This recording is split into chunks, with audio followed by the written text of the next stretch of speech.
હવે આ યજ્ઞ કઈ રીતે પૂરો થાય? આ યજ્ઞ પૂરો તો કરવો જોઈએ. કઈ રીતે થાય? સૌ દેવતાઓ બ્રહ્માજી પાસે આવીને વિનંતી કરે, બ્રહ્માજી હાલો ને કનખલમાં દક્ષ પ્રજાપતિના યજ્ઞને તમે પૂર્ણ કરો. ત્યારે બ્રહ્માજી દેવતાઓને કહે, આ તમારી ભૂલ છે. आपको देखना था तो सही कि वो यज्ञ में महादेव जी का कोई स्थान न था. स्थान नतु छता तमे गया. आ बहु मोटी भूल. एक काम करो, आ यज्ञ हवे तमारे पूरो करवो होय तो कैलाश में जाओ, महादेव जी ने विनंती करो, कारण के करुणावतार छे. जीव ऊपर करुणा करवी एनो एनो स्वभाव छे. आप जाओ कैलाश में. ત્યાં તો મહાદેવજીનું નામ લેતા લેતા સૌ દેવતાઓ પધાર્યા કૈલાસમાં. ઘરે ઘરે ગવાતી સ્તુતિ, શંભુ શરણે પડી માગું ઘડીએ ઘડી, કષ્ટ કાપો દયા કરી દર્શન શિવ અમને આપો. કેટલી સુંદર સ્તુતિ છે. સ્તુતિ તો બહુ મોટી છે, પણ આવો એક કડી આ સ્તુતિનો મને એક પદ એક ભાવ મને બહુ ગમે. બધા મારી હારે ગાઓ. હું તો એકલ પંથી પ્રવાસી,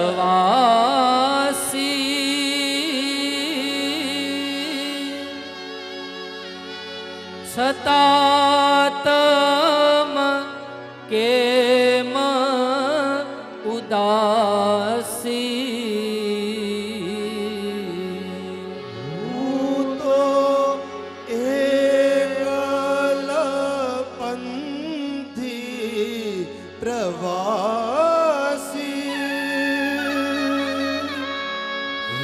छोता आदम के मां उदासी,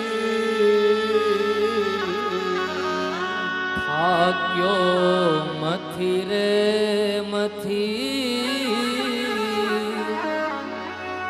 कारण મળતું નથી. સમજણ આપો હે દયા કરી, શિવ દર્શન આપો.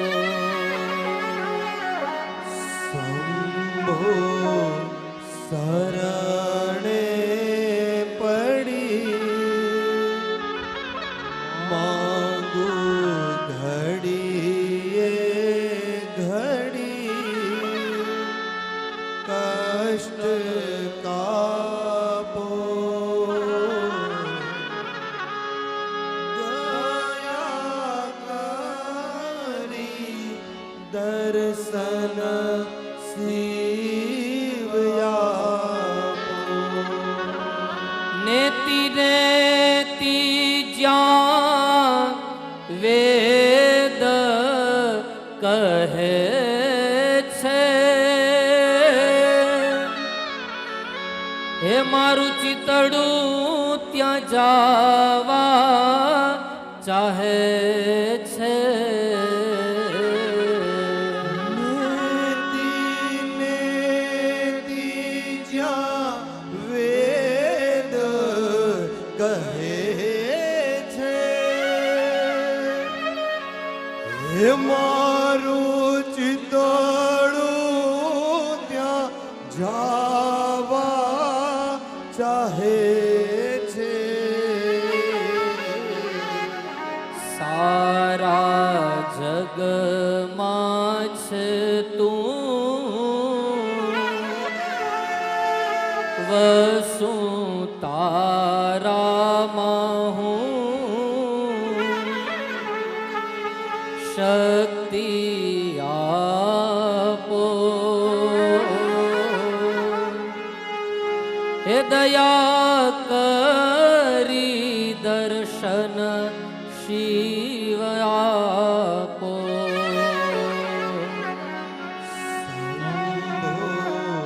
શરણે પડી માગુ ઘડીએ ઘડી,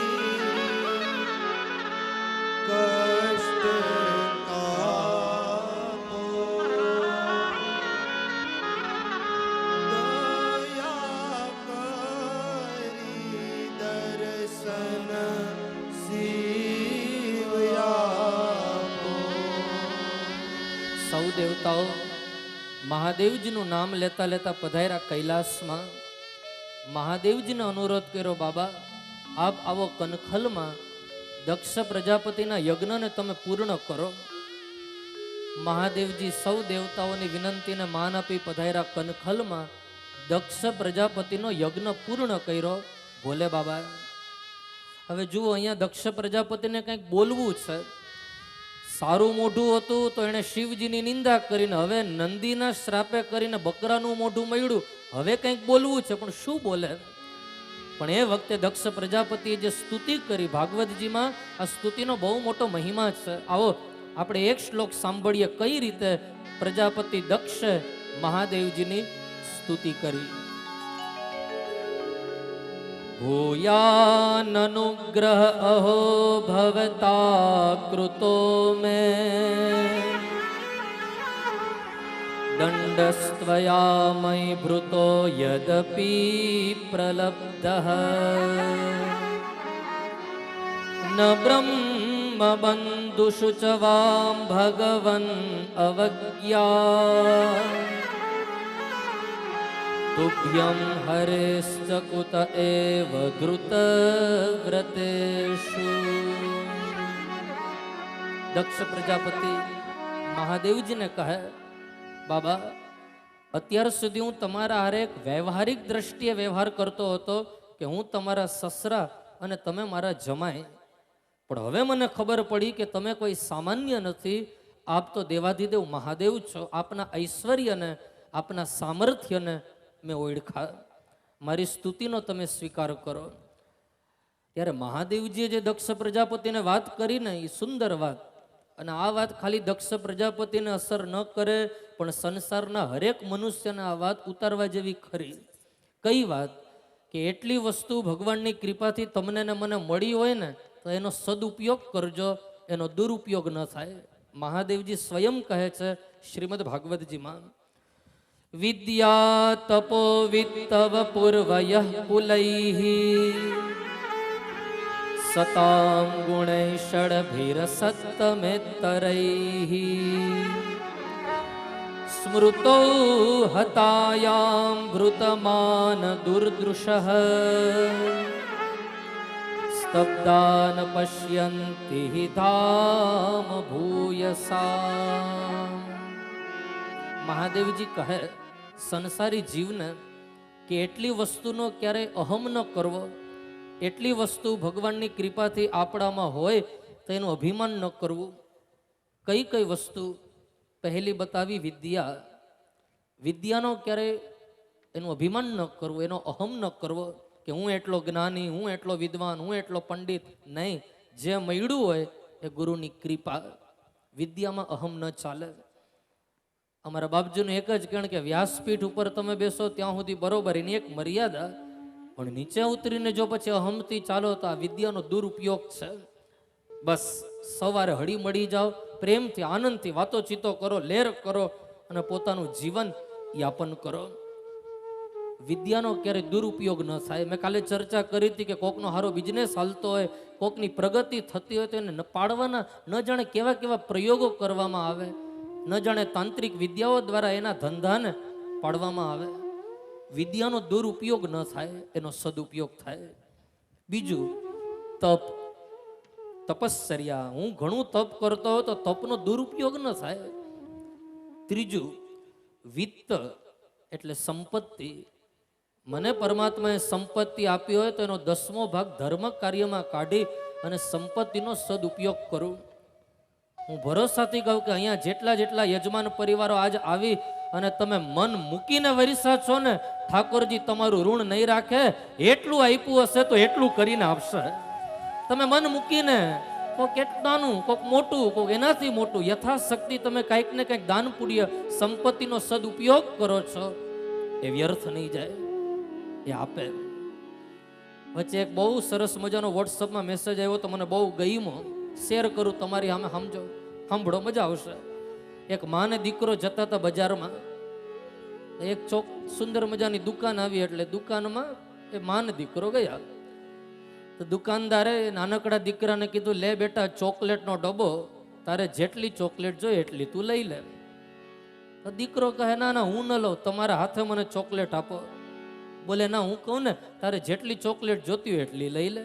બોલે હું ન લઉં, તમારા હાથે આપો. પછી દુકાનદારે દીકરાને પૂછ્યું બેટા હું તને કહું લઈ લે લઈ લે લઈ લે, કેમ નથી લેતો? ત્યારે એ નાનકડા બાળકે દુકાનદારને એટલો જવાબ આપ્યો, મારા ભાઈ મારો હાથ તો બહુ નાનો જ છે, હું ડબ્બામાં હાથ નાખું ને તો 2 ચોકલેટ આવે, પણ તમારો હાથ તો બહુ મોટો છે, હાથ નાખો ને તો 10-15 ચોકલેટ આવે. આ વાત બહુ નાની છે પણ સમજવા જેવી એ છે કે ક્યારેક ક્યારેક ભગવાન તમને ને મને લાલચ આપે કે જા તારે ચોકલેટ જોઈ ને લઈ લે, તો આપણે લાલચમાં આવીને 2-4 ચોકલેટ લઈ લેશું તો વાત નહીં બને. પણ સમજદાર કોઈ ભગત હોય ને એ ભગવાનને કે વાલા હું ચોકલેટ ન લઉં પણ અમારા લાયકાત અનુસાર તું મને આપ, અને ઈ આપે ત્યારે દેને વાલા જબ બી દેતા દેતા છપ્પર ફાડકે. ઈ આપે, ખૂબ આપે. સંપત્તિનો મારાથી સદુપયોગ થાય, એનો દુરુપયોગ ન થાય. અહીંયા વેદની રક્ષા માટે તમે જે કંઈક ને કંઈક દાન પુણ્ય કરો છો, પછી અહીંયા આપો, તમે કાર્યાલયમાં પાવતી ફોડાવો છો, જે કંઈ તમે કરો છો એ વ્યર્થ નહીં જાય, ભગવાન આપશે. એટલે મેં ગાયું હતું ને આપણું દેશી ભજન દેશો ભાવ પ્રભાતી, ખૂબ સુંદર. એ જીવાલા અખંડ રોજી મારા હરિના હાથમાં, એ મારો વાલો જુએ છે વિચારી, દેવારે વાડો રે નથી દુબડો, એ મારો હરી નથી ભિખારી, એ જીવાલા અખંડ રોજી હરિના હાથમાં. સંપત્તિનો સદુપયોગ થાય. બાપજીએ કીધું હતું ને કે જેટલું કમાવો એમાંથી 10મો ભાગ ધર્મ કાર્યમાં નીકળવો જોઈએ. તમે એક ડબ્બો, પેલા નાનકડા બાળક હોય એ નાનો ડબ્બો રાખે ને પછી 1 રૂપિયો 2 રૂપિયામાં જમા કરે, પછી 1 વર્ષ થાય ને પછી ડબલો, અમારો આ વ્રજ નાનકડો વ્રજ એ રૂપિયા ભેરા કરે, પછી એક કારે એ ડબ્બો ખોલે તો સાચું ગયો કેવો વાલા લાગે, એક ભેરા 100-200 રૂપિયા મળે, ગમે કે મારા એટલા જમા થયા. એમ ધર્મનો એક ડબ્બો રાખો, 100 રૂપિયા કમાઓ 10 રૂપિયા કાઢો, 1000 કમાઓ 100 રૂપિયા કાઢો, 10,000 કમાઓ 1000 કાઢો, 10 લાખ કમાઓ 1 લાખ કાઢો, 10 કરોડ કમાઓ પછી 1 કરોડ કાઢવાની વાત આવે ને ત્યાં માણસ હાથ ઊંચો કરી દે, એ વાલા હું 1 કરોડ કાઢું નહીં. ભગવાન કે વારે વાહ તને 10 કરોડ આપ્યા તો મારા નામના તું 1 કરોડ ન કાઢ, 1 કરોડ કાઢ. જેટલું કમા એમાંથી સંપત્તિનો 10મો ભાગ ધર્મ કાર્યમાં નીકળે, એને ત્યાં લક્ષ્મી માં બનીને રહીએ. લક્ષ્મી ક્યારેય જાય નહીં, માં બનીને રહીએ. અહીંયા બતાવ્યું છે મહાદેવજીએ વિદ્યાનો સદુપયોગ, તપનો સદુપયોગ. ત્રીજું વિત્ત એટલે સંપત્તિનો સદુપયોગ. ચોથું વપુ. વપુનો અર્થ થાય શરીર.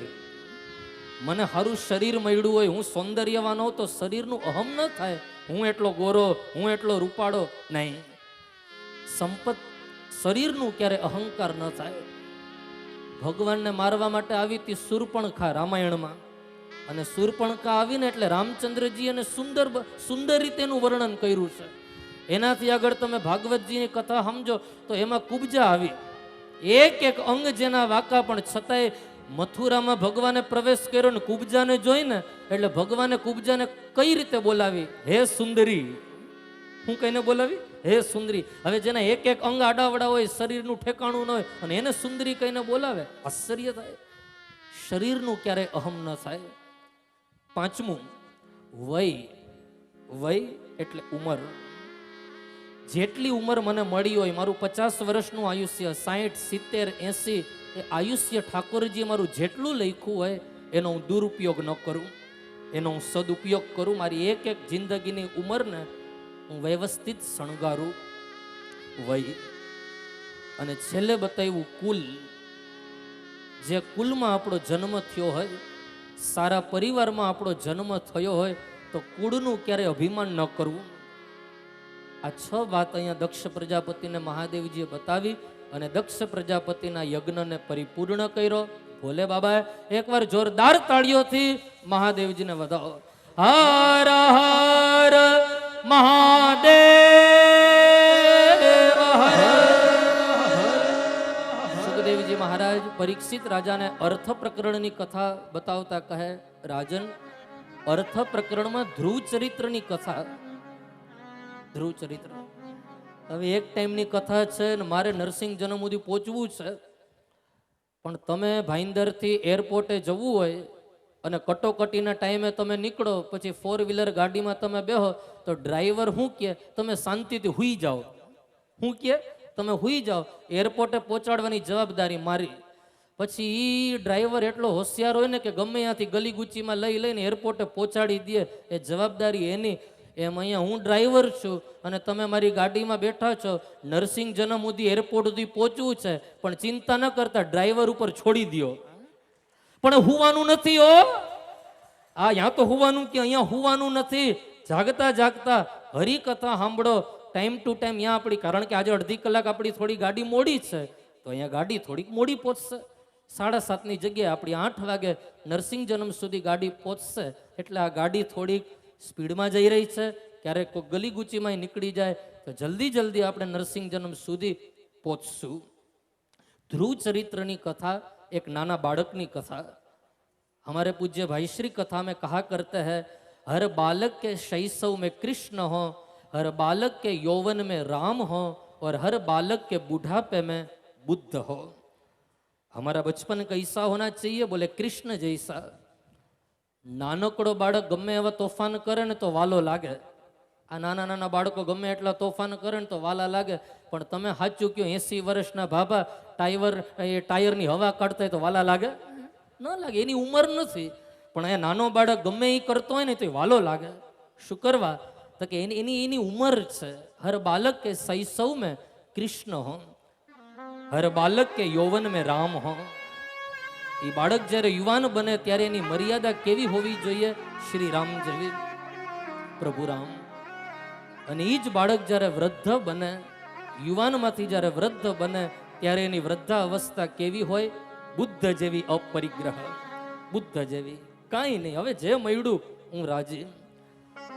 સીતારામ સીતારામ સીતારામ કહીએ, જાહી વિધિ રાખે રામ, તાહી વિધિ રહીએ.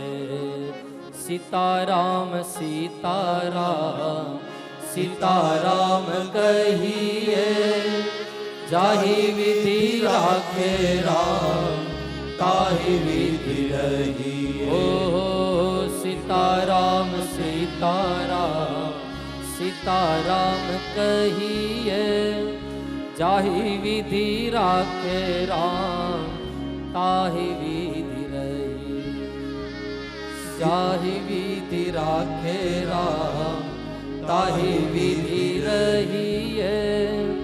જાહી વિધિ રાખે રામ, તાહી વિધિ રહીએ. મારી વૃદ્ધાવસ્થા કેવી હોય? બુદ્ધ જેવી અપરિગ્રહ. ઘણાની વૃદ્ધાવસ્થા એટલી સુંદર દેખાતી હોય ને, આપણે એમ લાગે કે આ વૃદ્ધ થયા, પણ એના ભીતરનું તેજ તો જુઓ. એને જોવા આપણને ગમે, એને જોઈને આપણે વંદન કરવાનું મન થાય. अपरिग्रह. हर बालक के बुढ़ापे में बुद्ध हो. तो હવે નાના બાળકની કથા છે, ધ્રુવજીની કથા. પહેલા તો આપણે એ સમજીએ કે ધ્રુવનો અર્થ શું થાય. અમારા સંસ્કૃતમાં ધ્રુવનો અર્થ થાય નિશ્ચિત. કંઈક મેળવવાની ઉત્કંઠા, કંઈક મેળવવાની જિજ્ઞાસા, એનું નામ છે ધ્રુવ.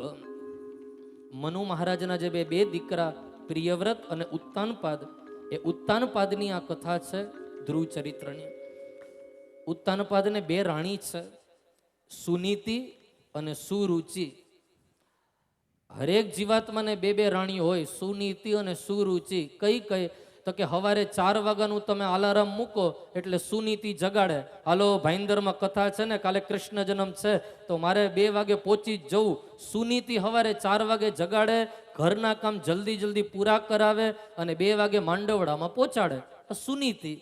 અને સુરુચિ કોણ? તો કે સવારે 4 વાગ્યાનું તમે અલાર્મ મૂક્યું હોય, જાગો ને ત્યાં તો સુરુચિ આવીને હુવડાવી દે. હજી 4 જ વાગ્યા, હુઈ જાવ ને, હજી 4 જ વાગ્યા, 1 કલાક હુઈ જાઓ.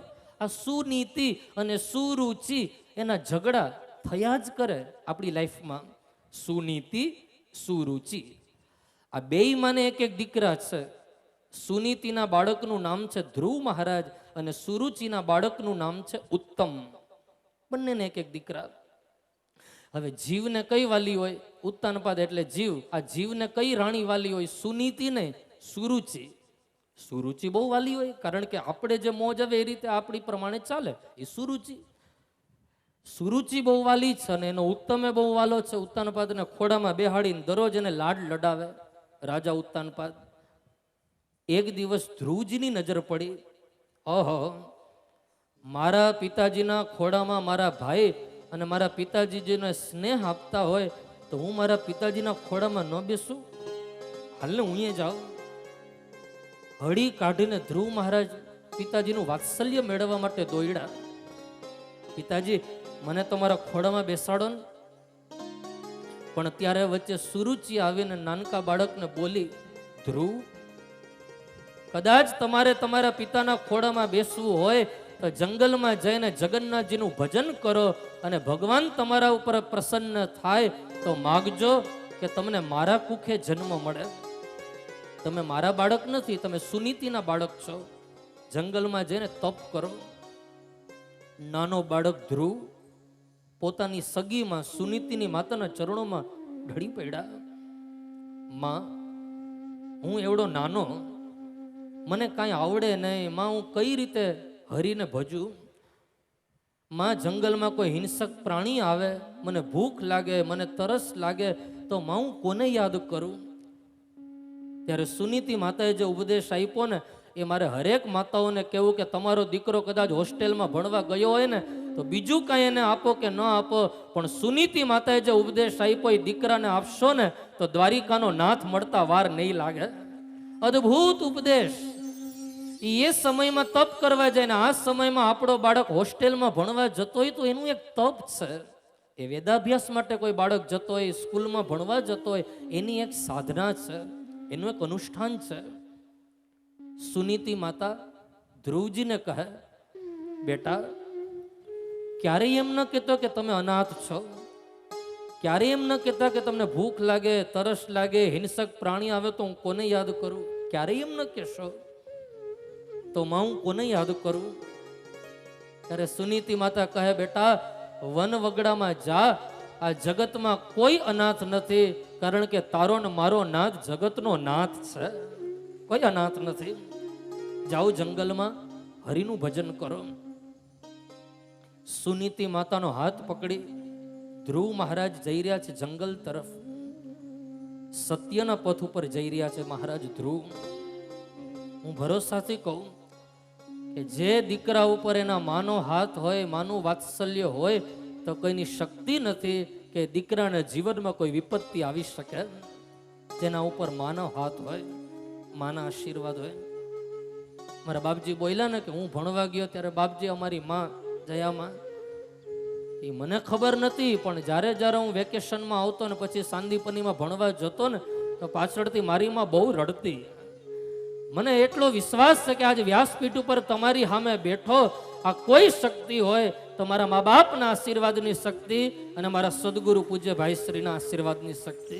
જે કંઈ છું અહીંયા, જે કંઈ બોલી રહ્યો, આ કોઈ શક્તિ હોય અમારા વડીલોની શક્તિ. અમારો પૂરો રાજ્યગુરુ પરિવાર, અમારા મામા, અમારા કાકા, જ્યાં જ્યાં હું ભણવા ગયો ત્યારે મને આશીર્વાદ આપે, જા બેટા તું ભણ, મારા આશીર્વાદ છે. આ પ્રેમ, આ આશીર્વાદ, આ સ્નેહ હોય ને તો દીકરાનો વાળવા કોનો થાય. સુનીતિ માતા ધ્રુવજીને જંગલનો રસ્તો બતાવે. જાઓ બેટા જંગલમાં, માં મને ગોવિંદ મળશે ને? હા બેટા તને ગોવિંદ મળશે, જાઓ. હરિને ભજતા હજુ એ કોયની લાજ જતા નથી જોઈ. હરિને ભજતા જીવતા હજુ કોયની લાજ જતા નથી જોઈ. બેટા તું જ્યાં હરીને મળવા માટે જાઉં છો, મારા આશીર્વાદ છે કે તને પ્રભુ મળશે. ધ્રુવજી જંગલમાં આગળ ગયા, પણ મેં કીધું ને કે સત્યના પથ ઉપર જે જીવાત્મા ચાલે, સદગુરુ કોઈને કોઈ સ્વરૂપે આવી એ જીવની પરીક્ષા કરે. ધ્રુવજીની પરીક્ષા કરવા માટે દેવર્ષિ નારદ મુનિ આવ્યા જંગલમાં.